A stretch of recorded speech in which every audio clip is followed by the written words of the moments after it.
Hello बच्चों, कैसे हैं आप सभी। उम्मीद करता हूँ आप सभी ठीक होंगे और अच्छे होंगे। तो बच्चों आइए आज हम देखते हैं प्रश्नावली 4.1 का प्रश्न नंबर 2। ठीक है, 4.1 में हमारे दो प्रश्न है। एक के हमने भाग जितने भी थे वो कर लिए हैं। आज की क्लास में हम भाग प्रश्न नंबर 2 देखेंगे और उसके भागों को हम सॉल्व करेंगे। तो पहला क्वेश्चन क्या कह रहा है, पहले हमें ये पढ़ना है जो हमारा प्रश्न है उसमें क्या करना है। निम्न स्थितियों को द्विघात समीकरण के रूप में निरूपित करना है। हमें इन्हें सॉल्व नहीं करना, हमें सिर्फ दो घात समीकरण के रूप में व्यक्त कर कर छोड़ देना है। ठीक है बच्चों, जैसे कि पहला दिया हुआ है आप लोगों को एक आयताकार भूखंड का क्षेत्रफल। आयताकार की बात चल रही है तो आयताकार क्या होता है, जिसमें लंबाई और चौड़ाई हो। ये आयताकार भूखंड है, ठीक है। इसमें ये लंबी भुजा है तो ये लंबाई हो गई, बाकी ये वाली चौड़ाई। जिसमें आमने सामने की भुजा बराबर हो उसे हम आयत कहते हैं। ऐसी या ऐसा चतुर्भुज या ऐसी आकृति जिसके आमने सामने की भुजा बराबर हो उसे हम आयताकार कहते हैं। ठीक है, आयत कहते हैं। तो हमें आयताकार भूखंड लेना है तो इसका क्षेत्रफल क्या होता है, ये जो क्षेत्रफल है इसका होता है लंबाई गुणा चौड़ाई। ये होता है इसका क्षेत्रफल। अब आयताकार भूखंड का क्षेत्रफल दिया हुआ है, फिर कह रहा है क्षेत्र की लंबाई चौड़ाई के 2 गुने से 1 अधिक है। चौड़ाई अगर जितनी भी हो उससे 2 गुना करेंगे हम, फिर 1 जोड़ देंगे, उतनी है हमारी लंबाई। भूखंड की लंबाई और चौड़ाई ज्ञात करनी है तो हम लोग क्या करेंगे, माना आयताकार भूखंड का क्षेत्रफल, सॉरी भूखंड की, हम लोगों को लंबाई नहीं निकालनी, हम चौड़ाई मानेंगे। भूखंड की चौड़ाई x मीटर स्क्वायर में है, क्षेत्रफल तो हमारा, इसका मतलब ये है इसकी जो विमाएं हैं लंबाई और चौड़ाई वो भी मीटर में होंगी, तो हम लोग x मीटर मान लेते हैं। ठीक है, तथा आयताकार भूखंड की लंबाई, अच्छा लंबाई क्या होगी हमारी, क्या कह रहा है, क्षेत्र की लंबाई चौड़ाई के 2 गुने। अगर चौड़ाई x है तो x का 2 गुना, 2x हो गया। ठीक है, 2 गुने से 1 अधिक है, हम लोग इसमें 1 और जोड़ देंगे, अधिक का मतलब 1 ज्यादा।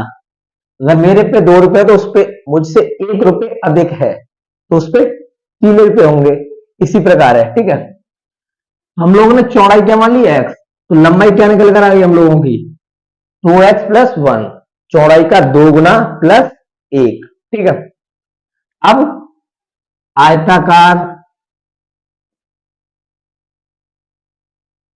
भूखंड का क्षेत्रफल बराबर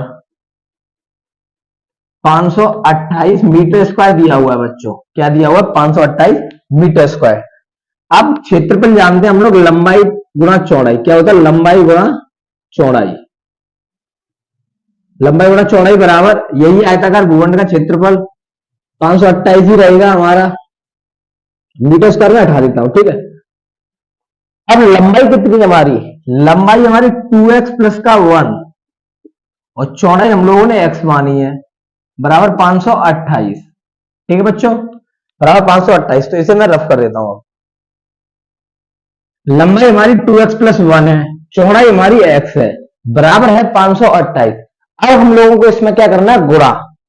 इस x का गुणा 2x से करेंगे तो क्या हो गया, 2x² प्लस, भाई प्लस की x है और प्लस का 2x है तो प्लस प्लस क्या होगा प्लस, तो दोनों का गुणा करने के बाद प्लस आएगा।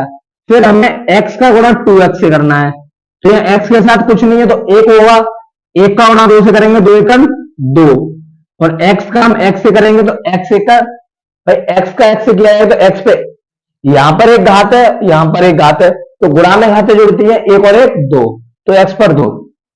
इसी प्रकार x का 1 से करेंगे x से कर x, बराबर 528। अब 528 को हम लोग इधर लाएंगे, किसका हो गया, माइनस का, 528 माइनस का बराबर 0। क्या ये हमारा द्विघात समीकरण नहीं है, देखिए आपको अधिकतम घात 2 है, यहां पर 1 है, यहां कुछ नहीं है, तो अधिकतम घात 2 है, तो जब अधिकतम घात किसी भी हमारे समीकरण की अधिकतम घात 2 है उसे हम द्विघात समीकरण कहते हैं। और इसमें हमें यही कह रहा था कि द्विघात समीकरणों के रूप में निरूपित कीजिए। तो ये क्वेश्चन हमारा इतना ही है, सॉल्व हो चुका है, इसमें कुछ भी नहीं है। और ठीक है बच्चों, ऐसे ही दूसरा वाला क्या कहता है, दो क्रमागत धनात्मक पूर्णांकों का गुणनफल 306 है।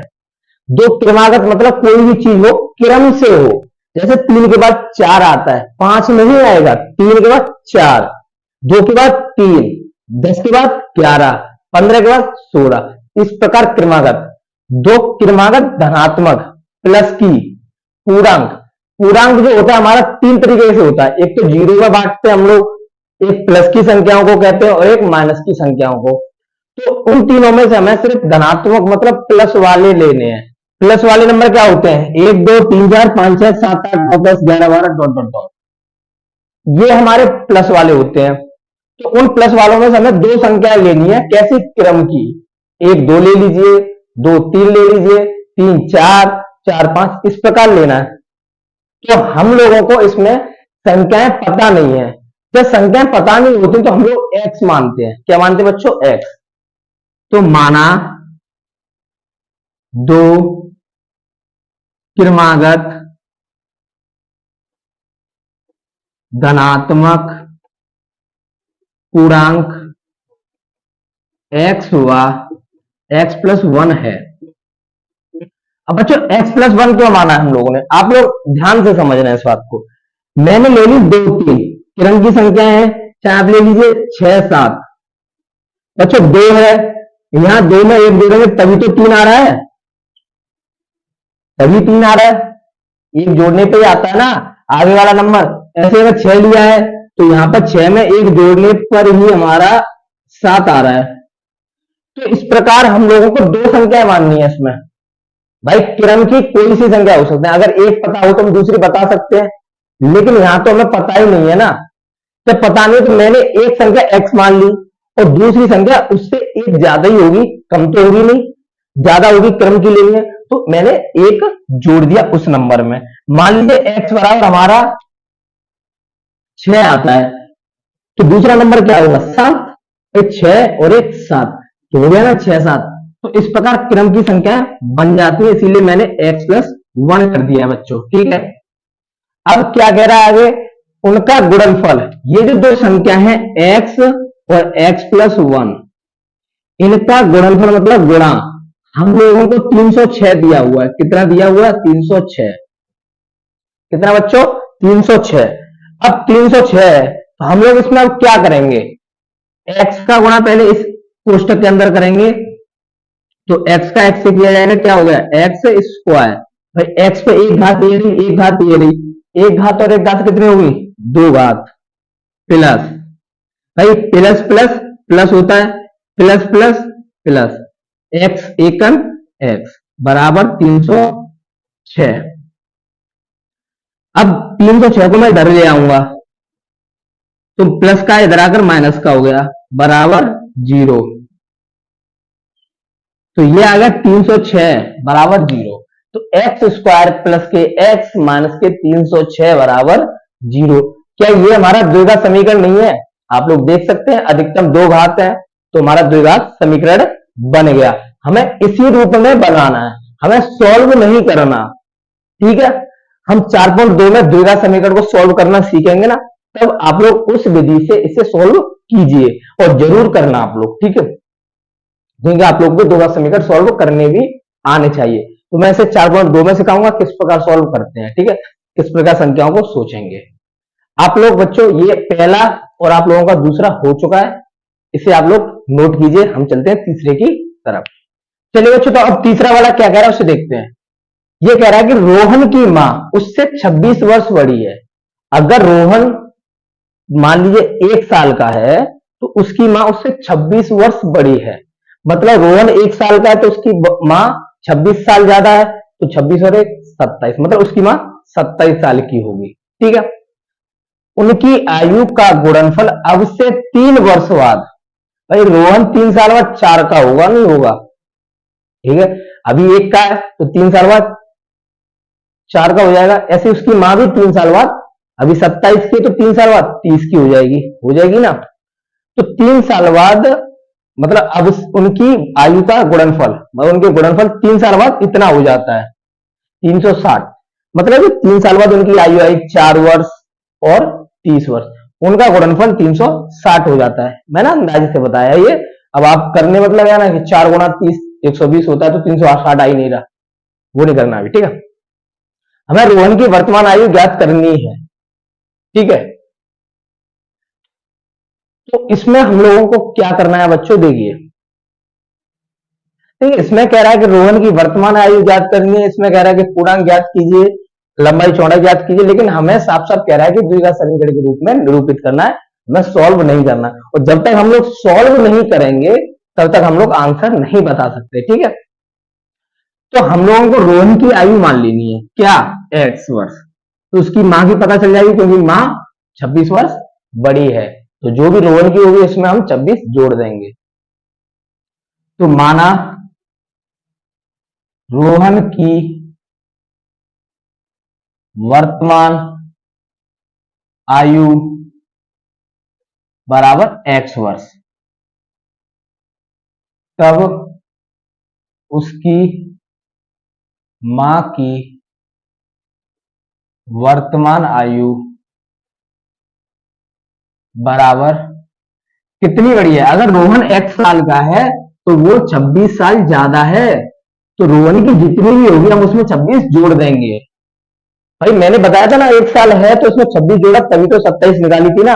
तो अगर वो x वर्ष का है तो उसमें हम 26 जोड़ देंगे, उसकी मां की आयु निकल आएगी। क्योंकि हमें पता ही नहीं है रोहन कितने का है। रोहन जितने का भी हो, अगर रोहन की पता चलेगी तो हम मां की बता देंगे 26 जोड़कर, है ना। तो हम लोगों ने x माना है। अब हम लोगों को क्या कह रहा है, ये 3 वर्ष बाद, 3 वर्ष बाद। ठीक है, ये 3 वर्ष बाद की कह रहा है, तो 3 वर्ष पश्चात। बच्चों पश्चात का मतलब होता है बाद, आफ्टर 3 ईयर। ठीक है, 3 साल बाद। 3 साल बाद रोहन की आयु क्या होगी, रोहन की आयु, बच्चों अगर वो 1 साल का है, मतलब 1 साल का है, तो 3 साल बाद वो 4 साल का हो जाएगा।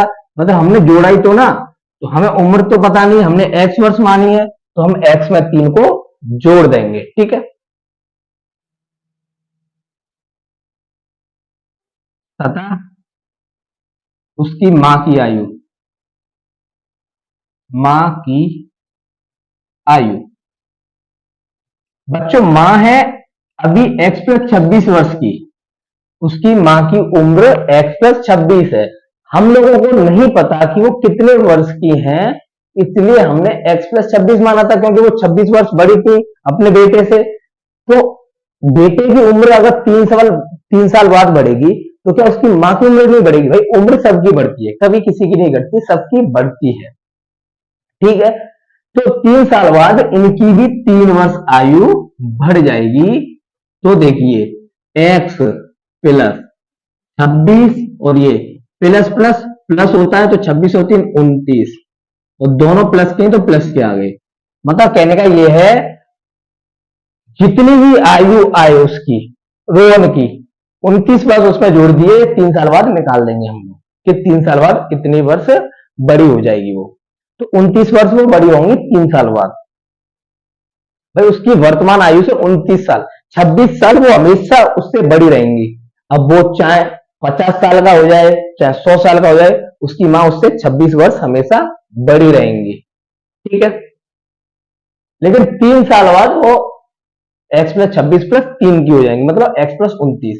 ये x क्या, उसकी वर्तमान आयु। अगर वो 1 का है तो 30 साल उसकी मां यहां पर 30 वर्ष की होंगी, मतलब कहने का उसकी उम्र 1 साल है, 3 साल बाद 30 की है वो, तो प्रेजेंट में कितनी होंगी, 3 साल पहले की निकालेंगे हम लोग 27 की, क्योंकि भाई ये 3 साल बाद की है। ठीक है बच्चों, 3 साल बाद की, इसलिए हम लोग x प्लस 29 किया है। अब इन दोनों को क्या दिया है हमें, उनकी आयु का गुणनफल। गुणनफल मतलब जो भी 3 वर्ष बाद है, x+3 और x+29, इनका गुणनफल हम लोगों को 360 दिया हुआ है। मैंने बताया था ना 4 वर्ष गुणा 30 वर्ष, इस प्रकार, तो वो भी 3 साल बाद का गुणा हो गया उन लोगों का। ठीक है, हम लोग x का गुणा करेंगे पहले पूरे से, तो x का x से करेंगे x² plus plus plus plus plus plus, x का हम लोग 29 से करेंगे 29x। ठीक है बच्चों, अब इस वाली का करेंगे x का 3 से 3x plus plus plus plus plus plus 29 दिया 87, कितना हो गया 87 बराबर 360, 360 हो गया। अब x² प्लस के 29 और 3 कितना हो गया, अरे प्लस प्लस प्लस होता है, 29 और 3 32x प्लस 87 माइनस का आ जाएगा, इधर आकर 360 हो जाएगा माइनस का, बराबर 0। ठीक है बच्चों, भाई 360 इधर आकर माइनस का हो गया, x² प्लस 32x, भाई plus plus minus, sorry plus minus minus, तो 360 में से हम लोग 87 को माइनस करेंगे तो ये बचेगा 263। देख लीजिए आप लोग, 87 माइनस 3 बचेगा, 5 में से 27 घटाना 273 बचेगा। ठीक है बच्चों, 273। अब माइनस का बड़ा है ना, 360 बड़ा है, किसका है माइनस का, तो माइनस का बचेगा बराबर 0, बराबर 0। उम्मीद करता हूं बच्चों आप लोगों को ये समझ आया होगा। थोड़ा सा सेंस से कीजिए, आप लोग समझ के कीजिए, क्वेश्चन सॉल्व कर सकते हैं। और ये हमारा द्विघात समीकरण के रूप में व्यक्त हो गया। देख सकते हैं अधिकतम घात 2 है, तो द्विघात समीकरण है नहीं, तो हो गया, हमें सॉल्व करना ही नहीं है, इतना छोड़ देना है आप लोगों को। ये एक्सरसाइज बहुत सरल है। ठीक है, पहले में आप लोगों को बताना था कि द्विघात समीकरण है या नहीं, इसमें आपको बनाना है। ठीक है, तो इस प्रकार क्वेश्चन आपको करने होंगे। तो अब इस एक्सरसाइज का लास्ट क्वेश्चन रह गया है, जिसे हम लोग देखते हैं, ये ट्रेन वाला, रेलगाड़ी वाला। ठीक है, आप लोग बच्चों से नोट कीजिए। चलिए बच्चों, तो अब हम देखते हैं चौथा वाला प्रश्न। इस प्रश्न को आप लोग ध्यान से समझना। ठीक है, ये कह रहा है कि एक रेलगाड़ी 480 किलोमीटर की दूरी समान चाल से तय करती है। मतलब कि ये रेलगाड़ी हमारी टोटल दूरी 480 किलोमीटर चल रही है। कितनी, 480 किलोमीटर, मतलब यहां से चलती है और यहां तक जाने में उसे 480 किलोमीटर टोटल दूरी है उसकी। ठीक है, अब आगे कह रहा है यदि इसकी चाल 8 किलोमीटर प्रति घंटा कम होती है तो उसकी उसी दूरी तो वह उसी दूरी को तय करने में 3 घंटे अधिक समय लेती है। अब आप लोग एक चीज बताइए मुझे, मान लीजिए 100 की स्पीड से चल रही है, कितने की, 100, 4 घंटे में पहुंच जाती है। कितने घंटे में, 4 घंटे में 100 की स्पीड से। अब आप लोग बताइए, मैंने इसकी स्पीड कर दी 60, कितनी कर दी, 60, भाई 100 की स्पीड है, स्पीड किसकी है, 100 की, तो 100 की स्पीड से उसे 4 घंटे लगते हैं। अगर मैंने यही स्पीड 60 कर दी तो क्या उसे कम समय नहीं लगेगा, क्या ज्यादा लगेगा, बताइए आप लोग।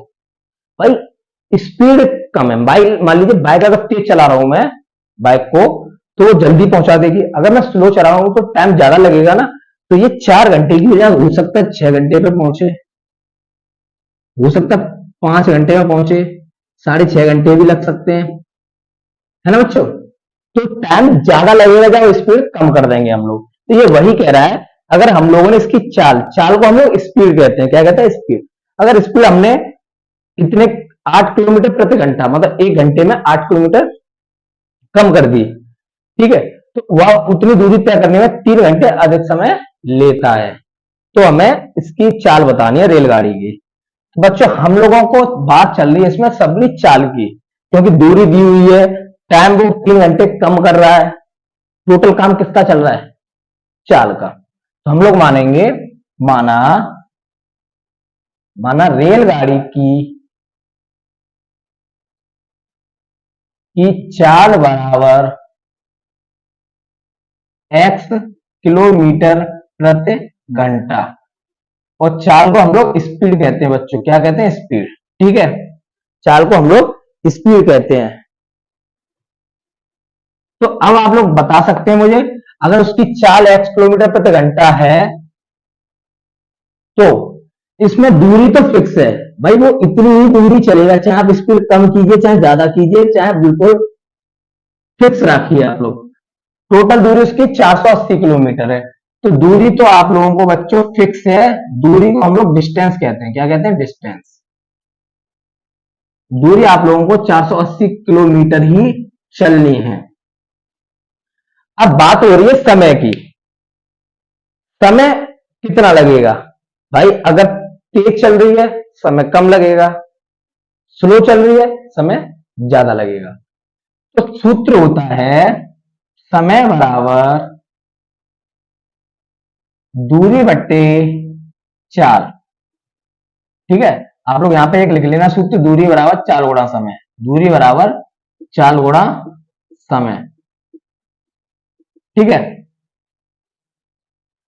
अब बच्चों ये बताइए आप लोग मुझे, यहां पर आप लोगों को दूरी कितनी दी हुई है भाई? टाइम को मान लिया, समय को हम लोग इंग्लिश में टाइम कहते हैं। क्या कहते हैं? टाइम।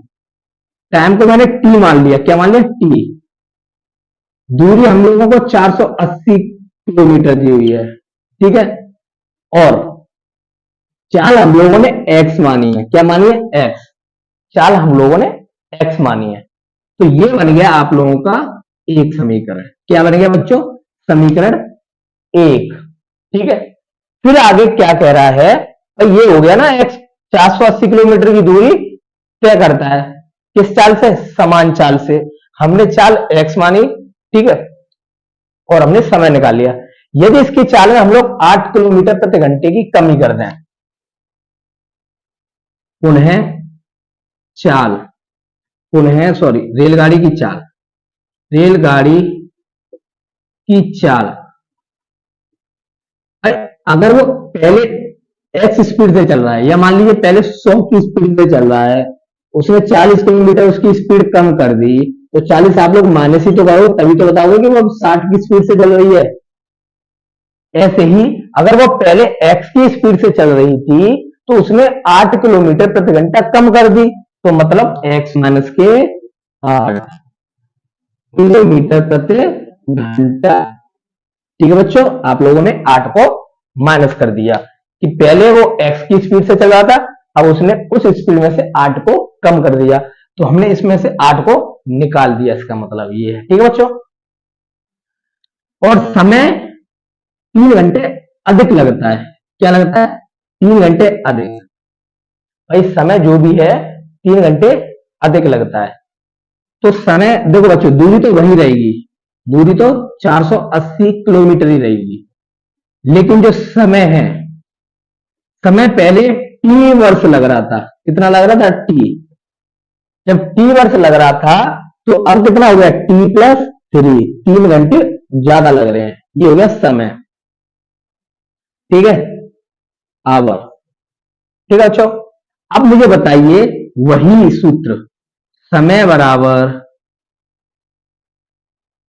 दूरी बट्टे चाल।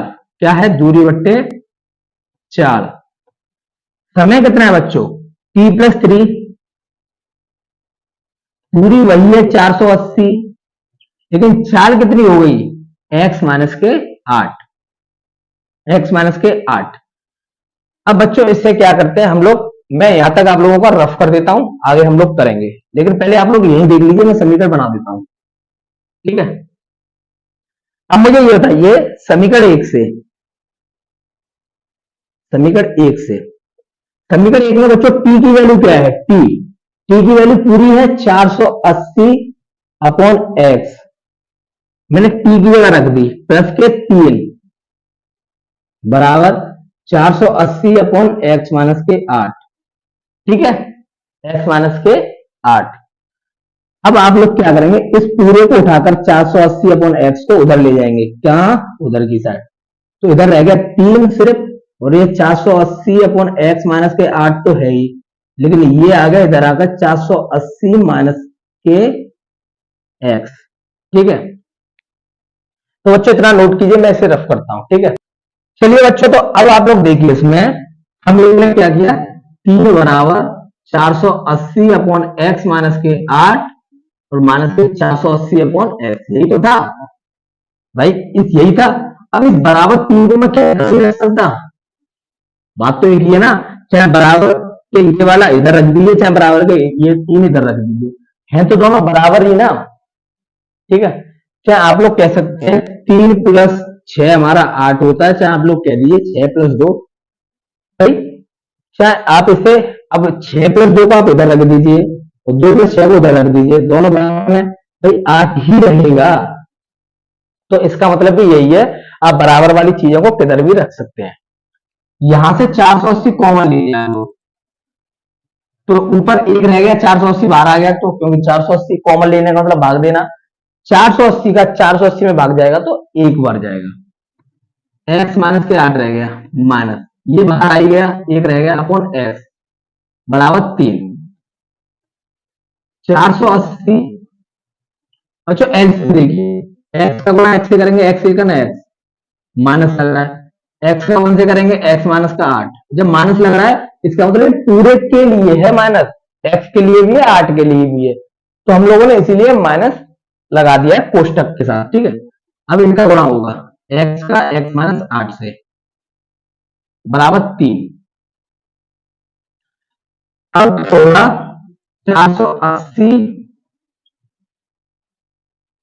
माइनस का गुणा करेंगे, minus plus minus minus minus plus, x का गुणा x से करेंगे x स्क्वायर और x का गुणा 8 से करेंगे 8x plus plus plus plus minus minus बराबर, आप लोग चाहे तो कहा सकते 3 एकम 3, या फिर ऐसा कीजिए आप लोग इस वाले को बच्चों ये गुणा में इधर आकर भाग में लेते हैं, 3/480, ठीक है, 3 एकम 3 और 3 से ये कटेगा 16 बार, 160 बार, ठीक है। अब देखिए x से x गया 0 बचा, ठीक है, तो 8 अपॉन एक्स स्क्वायर माइनस के 8x बराबर 1/160। अब आप लोग जानते हैं ये 8 यहां आ जाएगा क्योंकि भाग में, तो 8 का गुणा 160 से किया जाएगा तो 16 से 128 मतलब 1280, एक 0 है 0 लगा दिया, तो 16 अट्टे 128 और 0 है 0 लगा दिया, एक्स स्क्वायर माइनस 8x का इससे करेंगे हम लोग एक्स स्क्वायर माइनस के 8x, तो एक्स स्क्वायर माइनस के 8x ये 1228 उधर जाएगा तो किसका हो जाएगा माइनस का, बराबर 0 रह गया बच्चों इधर। भाई बच्चों अच्छा आप लोगों को ये समझ में आएगा तो मैं ऐसे कर देता हूं, यहां 0 रह गया, ये उधर रह गया, तो एक्स स्क्वायर माइनस के 8x माइनस के 1280, तो अब तो लिख सकते हैं ना इधर से 8x माइनस के 1280 0, तो ये बनेंगे आप लोगों का बच्चों द्विघात समीकरण, क्योंकि अधिकतम घात 2 है।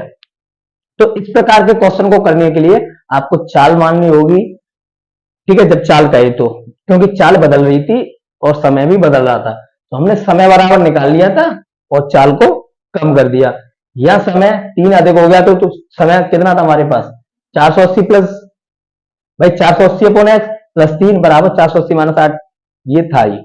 इसे सॉल्व करने के बाद आप लोगों का एक्स स्क्वायर माइनस के 8x माइनस के 1280 बराबर 0, तो ये हमारा द्विघात समीकरण के रूप में सॉल्व हो चुका है। तो चलिए बच्चों ये आपकी एक्सरसाइज समाप्त हो चुकी है, अब इसके उदाहरण कल की क्लास में करेंगे हम लोग। उदाहरण जो है आपका कल ही बताऊंगा मैं, ठीक है, क्योंकि उदाहरण 4.2 से भी रिलेट करता है, तो हम लोग उसमें डिसाइड करेंगे कि 4.1 में करना है या अपने उदाहरण में, वो कल की क्लास में करेंगे हम लोग। आज के लिए इतना ही काफी, बाय बाय, टेक केयर, जय हिंद बच्चों।